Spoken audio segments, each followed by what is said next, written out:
Ngayon po, tuloy po natin ang pagsagot dito kay Willie Santiago. At meron naman po siyang in-upload sa kanyang YouTube, sa kanyang account, na sinasabi niya na si kapatid na Nicolas Perez daw, hindi yun yung pastor na tinutukoy sa Zacarias 13:7 na sinaktan. At yan ay kanyang tinututulan. At yan daw po ay hindi namin pinag-ukulan ng pansin na ipaliwanag, mga kababayan. Ngayon po, sinasabi niya na kasi raw ipit daw po kami yan. Kaya hindi raw po namin yan tinatats. Yan po ang sabi ni Willie Santiago, kapatid na Rodel. Opo, at padinig natin yung video niya kung paano niya sinabi yun na hindi raw natin pinansin yung kasaysayan dahil maiipit daw tayo. Kaya nga hindi nga nila binigyan ng pansin yan kasi alam nila maiipit sila dyan. Yan pong tinutukoy ni Willie Santiago na yan, yung kasaysayan ng Zacarias 13:7, 8 hanggang 9, na tinututulan niya na hindi raw natupad yan kay kapatid na Perez. Di umano, yan daw ay natupad sa ating Panginoong Kristo mula 13:7 hanggang 9 ng Zacarias, kapatid na Rodel. Pinagpapauna na po namin sa inyo, mga kababayan, na si Kristo, ang ginamit niyang parte ng hula, yun lang parte ng 13:7, kapatid na Sani. Hindi ginamit ni Kristo yung 8 hanggang 9. Hindi kasama yon. Ngayon, ang isang punto po niyang itinututol sa amin, kaya hindi raw natupad ito kay kapatid na Perez, sapagkat ang nakasulat daw sa Biblia, sasaktan yung pastor na ang kahulugan ay papatayin. Si kapatid na Perez daw, hindi pinatay, kundi namatay.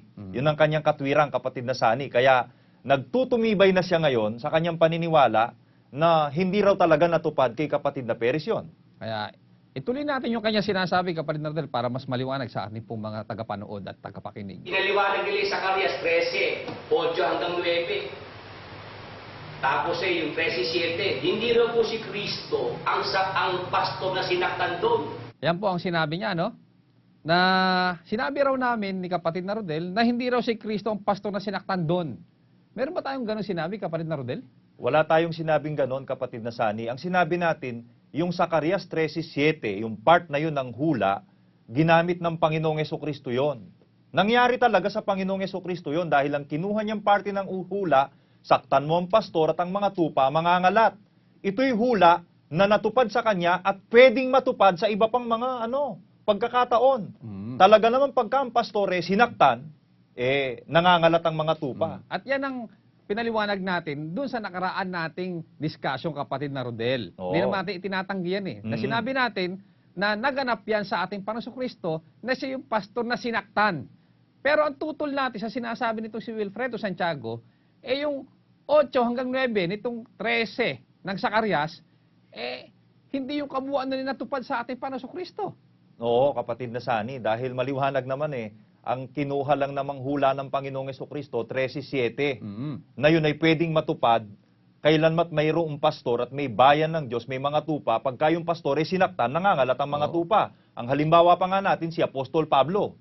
Hindi pa nga namamatay, kung hindi niya marating agad yung Asya, nangalat na, napagkukuha na ng kung sino-sino. Kapatid na Sani, yun ang ating pinaliwanag. Pero, yung buong 13:8 hanggang 9, isama mo pa yung 13:7, talagang natupad yan sa ating pasamahan. Oo, nung mamatay ang kapatid na Perez, kapatid na Sani. At binasa pa nga natin, kapatid na Rodel, na ginamit nga ng ating Panginoong Kristo, binasa natin yung Mateo, di ba? Oo. Na natupad nga yan sa ating Panginoong Kristo, nasaktan mo ang pastor, at ang mga tupay mangangalat. Ngayon, hindi naman masama na yan ay matupad uli, kapatid na Rodel. Oo, diba? hindi naman limitado sa ganung punto na como yan ay natupad sa Panginoong Jesucristo, yung 13:7, kapatid na Sani. Hindi na pwedeng matupad sa iba yon. Kay Pablo nga, sinasabi nga natin, hindi pa nga namamatay. May mga humiwalay na. At may pauna si Pablo. Na pag-alis niya, ganun nga mangyayari. Yan. Pinatutunayan lang po namin sa inyo, mga kababayang tagapanood, na ito po, inilalagay sa bibig namin yung hindi namin sinabi. Na sinabi raw namin na hindi raw po si Kristo ang pastor na sinaktan doon. Mali po yun. Sinabi nga namin, si Kristo nga po yung pastor na sinaktan doon Pero yung katuparan ng kabuuan ng hula na 13:7 hanggang 9, natupad po yan kay kapatid na Perez. Yan ang sinasabi natin, kapatid na Rodel. Oo, tapos ang punto kasi po niya na hindi niya po naiintindihan, ang nakalagay ka kasi sa 13:7, saktan mo ang pastor at ang mga tupa ay mangangalat. Ang kahulugan daw nung saktan, patayin, pinatay. Si Kristo raw sinaktan, pinatay. Si kapatid na Peris daw, Brad Sani, hindi sinaktan, kundi namatay sa katandaan. Yan. Mas maganda siguro, i-play natin yung kanya sinabi. Sabi nila kay kapatid na Perez daw natupad.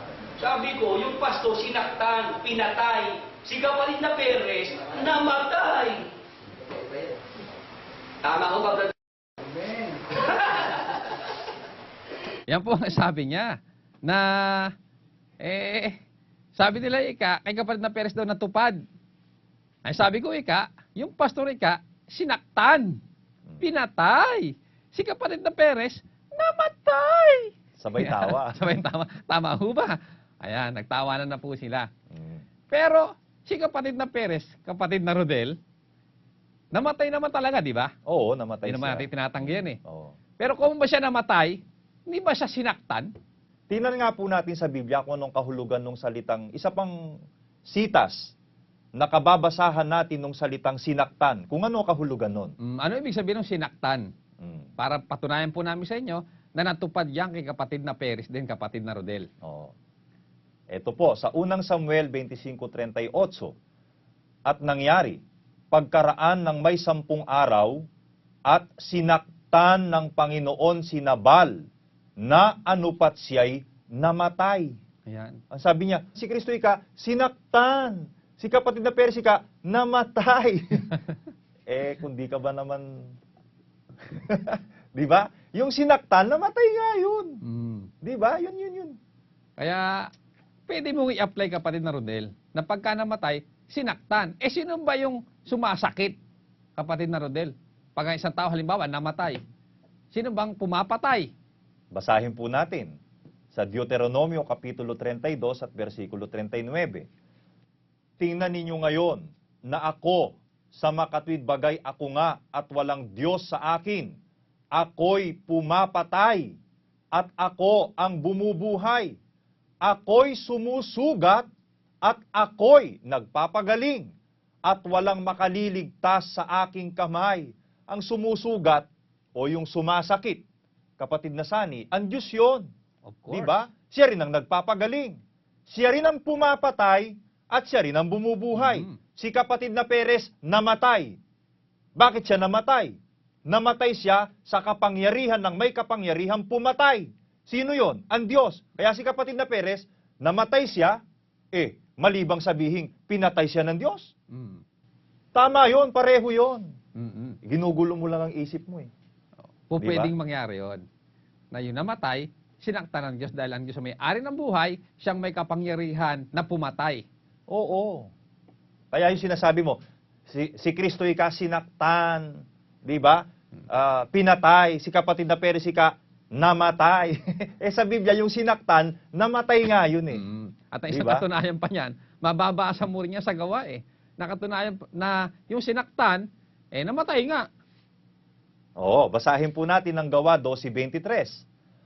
At pagdakay sinaktan siya ng isang anghel ng Panginoon, sapagkat hindi niya ibinigay ang kalwalhatian sa Diyos at siya'y kinain ng mga uod at nalagot ang hininga. Namatay. Namatay. Kaya yung sinaktan, namatay namatay nga nga. yun. Si kapatid na Perez, namatay. Edi sinaktan din siya. Lalo na, pagka ikaw ay lingkod ng Diyos, ang may kapangyarihan pumatay sa'yo, natural, ang Diyos, dahil siya may ari ng buhay, naglingkod ng Diyos. Nasa karapatan niyang kunin yun. Diba? So, yan ang sagot namin, na natupad yan kay kapatid na Perez, kapatid na Rodel. Oo, natupad yan. Walang duda, kapatid na Sani. Hindi niya alam yon.